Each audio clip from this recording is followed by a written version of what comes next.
वर्षा ऋतु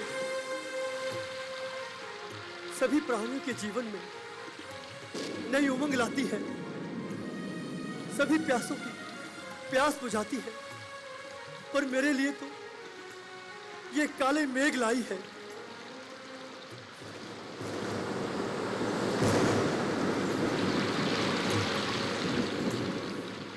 भैया, आप अभी तक सोए नहीं। लक्ष्मण, नींद कहाँ आती है लक्ष्मण? जब भी मैं सोने की कोशिश करता हूँ, तुम्हारी भाभी का चेहरा मेरे सम्मुख आ जाता है और वो कहती है कि आर्यपुत्र, तुम आओगे ना, मेरी रक्षा करोगे ना, मुझे यहाँ से लेकर जाओगे ना।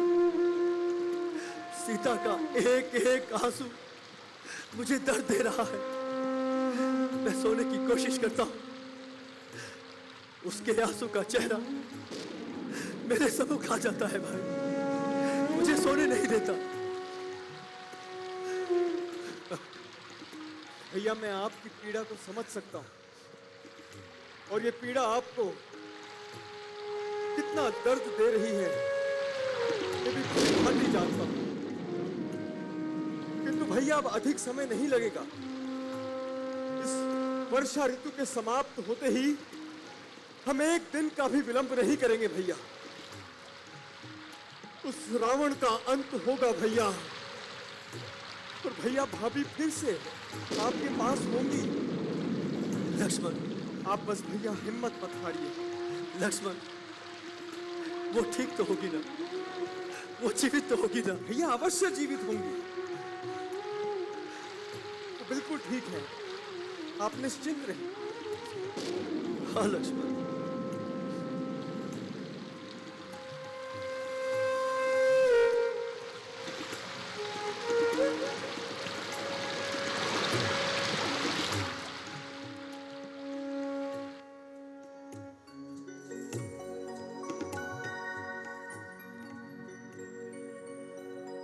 लक्ष्मण, 4 माह हो गए हैं, महाराज सुग्रीव की ना कोई खबर आई है और ना वो भेंट करने आए हैं। हमें लगता है वो अपना वचन भूल गए हैं। यदि भैया वो अपना वचन भूल गए हैं, परंतु उस बाली की दुर्दशा तो नहीं भूले होंगे। कहो तो अभी वचन याद दिलाकर आ जाऊं।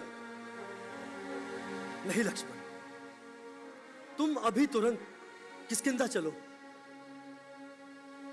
और उन्हें उनका वचन याद दिलाओ। यदि तुम्हें कुछ अनुचित लगे तो एक मित्र की भांति उन्हें चेतावनी देना। अगर वो अपना वचन भूल जाए तो वो हमारे शत्रु हैं, अन्यथा वो हमारे मित्र हैं। जी भैया, मैं अभी जाता हूं।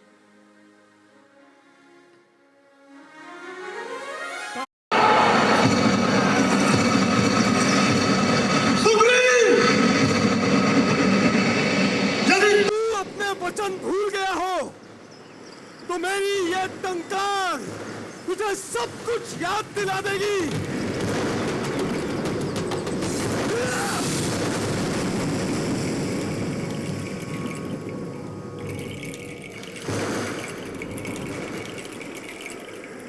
सैनिकों, सुग्रीव से कहो कि श्री राम का सेवक लक्ष्मण आया है और उसके लिए एक आवश्यक सूचना लाया है। उसे अपनी इसी क्षण यहां पर लाओ। सुग्रीव!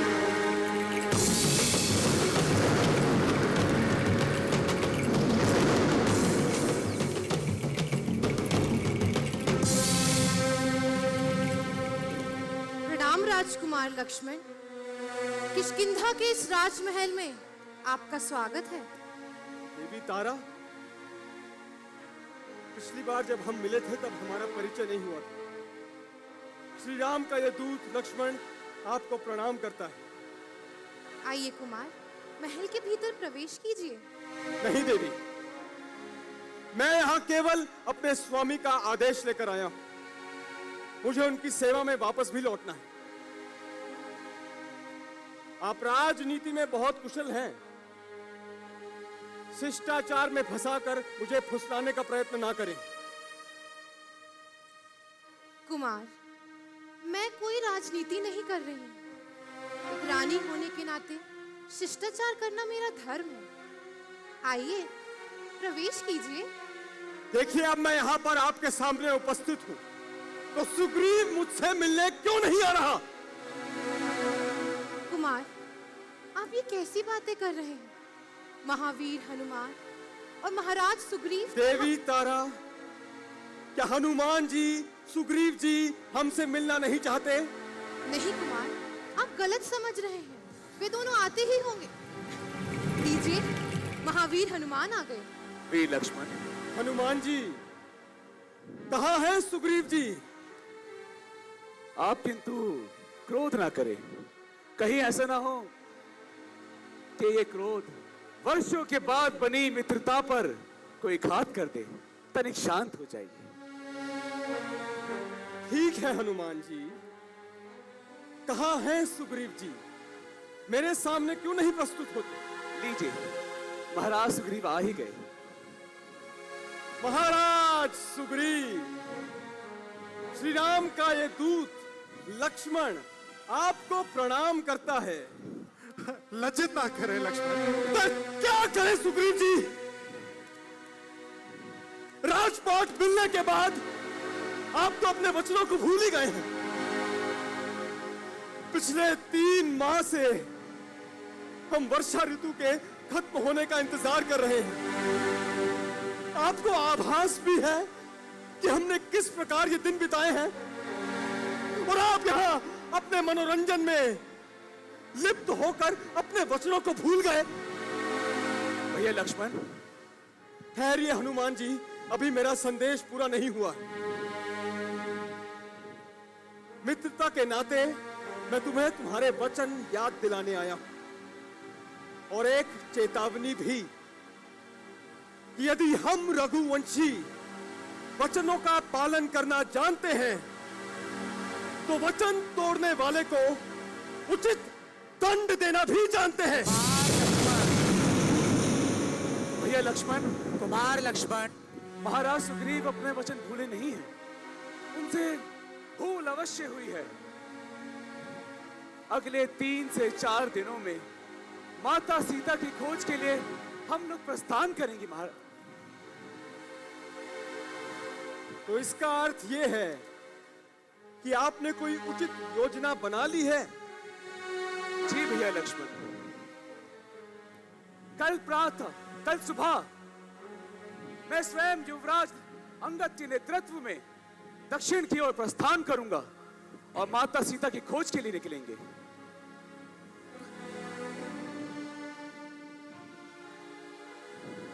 मुझे क्षमा कीजिए सुग्रीव जी, मैं आवेश में आकर आपसे कुछ व्यर्थ ही क्रोध कर बैठा। क्षमा कर दीजिए। आप मेरे छोटे भाई हैं लक्ष्मण, और भाई से कैसी क्षमा? आपने ही तो मुझे जीवन से जगाया है, कर्तव्य विमुख होने से बचा लिया। तो ठीक है सुग्रीव जी, मैं श्री राम के साथ आपकी प्रतीक्षा में खड़ा हूं।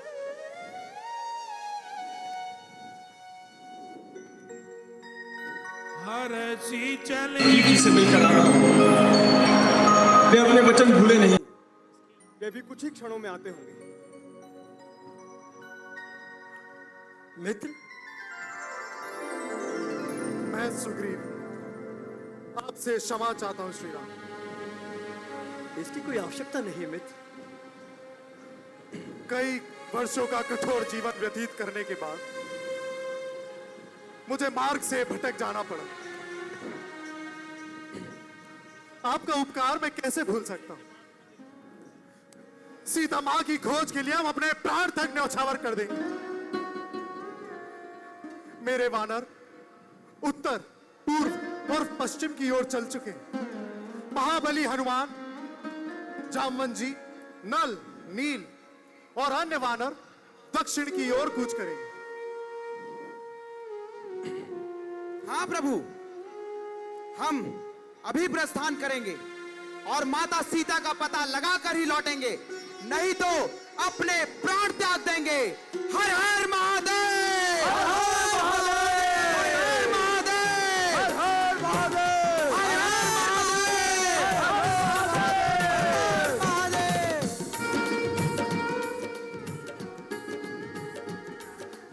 आओ साथियों, चलो। हाँ चलो। हनुमान जी, परंतु प्रभु, यदि हम माता सीता तक पहुंच भी गए तो हम उन्हें ये कैसे विश्वास दिलाएंगे कि हम श्री राम के पास से आए हैं? आपने सत्य कहा हनुमान जी। आप मेरी ये मुद्रिका ले जाएं।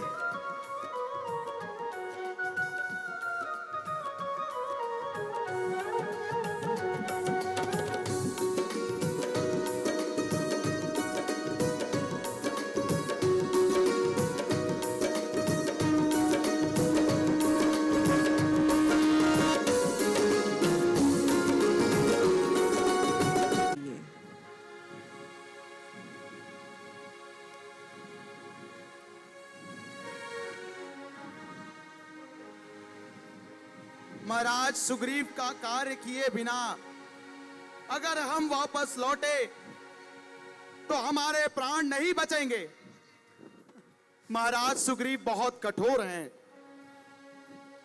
और मुझे युवराज पद मिला है। सबसे पहले मेरे प्राण जाएंगे। युवराज अंगद, यह भय करने का समय नहीं। सुग्रीव हमारे महाराज हैं, वे दयालु हैं, वे धर्म यज्ञ हैं, वे हम पे दया जरूर करें, परंतु हमें शीघ्र ही सीता माता की खोज के लिए निकलना होगा। महाराज, बहुत दिन हो गए हैं, सीता माता मिल नहीं रही। हम अपने प्राण त्याग देंगे, लेकिन उन्हें खोजे बिना नहीं जाएंगे।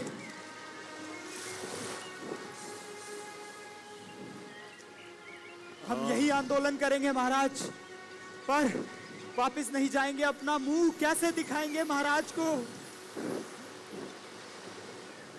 आप ही कुछ बताइए। वाह, अति उत्तम संजोग है। इतने सारे वानर, जो मरता जाएगा। ओ, मेरा भोजन बनता जाएगा। आज तो मैं भरपेट वानरों को ही खाऊंगा।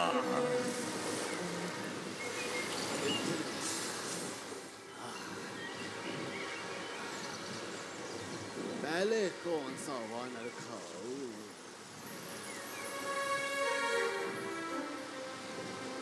इसे खाओ।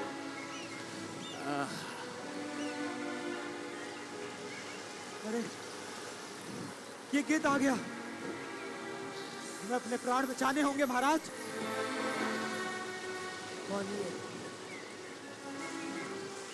अरे कोई तो आओ, बहुत दिनों से कुछ भी नहीं खाया, तुम्हें खाऊंगा पहले।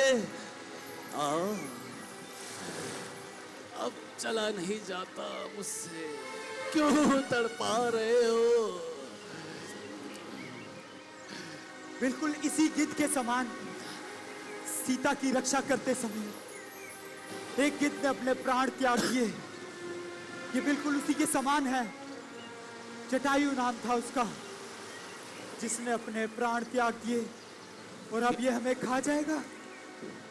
ये तो उचित नहीं। क्या? कौन? जटायु? हाँ, जटायु। मेरा भाई मारा गया। क्या अब वो इस दुनिया में नहीं रहा? क्या यही सुनने के लिए मैं अभी तक जीवित था? जटायु, किसने उसका वध किया है? मुझे उसका नाम बताओ। कौन है? रावण नामक राक्षस ने। वो रावण?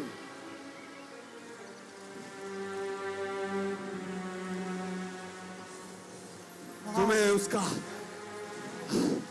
पता मालूम है? नहीं मालूम। आप हमें उसका पता बता दीजिए। हमें सीता माता को खोजना है। मैं जटायु का बड़ा भाई संपाति हूं और अब तो मैं वृद्ध हो गया हूं। इसी पीछे आश्रम में मैं रहता हूं, दोनों पंखों रहित। किंतु आप सब लोग निश्चिंत रहो, मैं उस न्याय का पता लगाता हूं।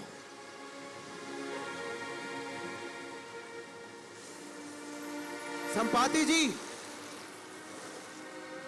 क्या आपको यह ज्ञात है कि उस रावण ने जटायु जी के साथ क्या किया?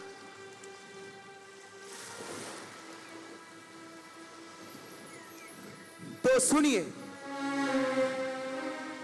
जब महापापी राक्षस रावण माता सीता को हर कर ले जा रहा था, तभी जटायु जी की दृष्टि उसके पुष्पक विमान पर पड़ी। उन्होंने सुना कि माता सीता सहायता की पुकार कर रही हैं। तभी जटायु जी ने वायु मार्ग से रावण से युद्ध का ऐलान किया। भीषण युद्ध हुआ, किंतु युद्ध करते करते जटायु जी को गहरा आघात पहुंचा और वो वीर गति को प्राप्त हुए। मेरा भाई एक बड़ा योद्धा था, इसका तो मुझे बहुत दुख हुआ। किंतु अब मेरा भाई इस दुनिया में नहीं रहा, इसका कोई तात्पर्य नहीं। हमें उस अन्यायी रावण का अंत अवश्य ही करना होगा। उससे पहले मैं तुम सबको उसका पता बताता हूं। मैं गिद्ध हूं, मैं 100 योजन तक दूरी तक देख सकता हूं। मैं तुम्हें उसका पता अवश्य बताता हूं। बताइए। शांत।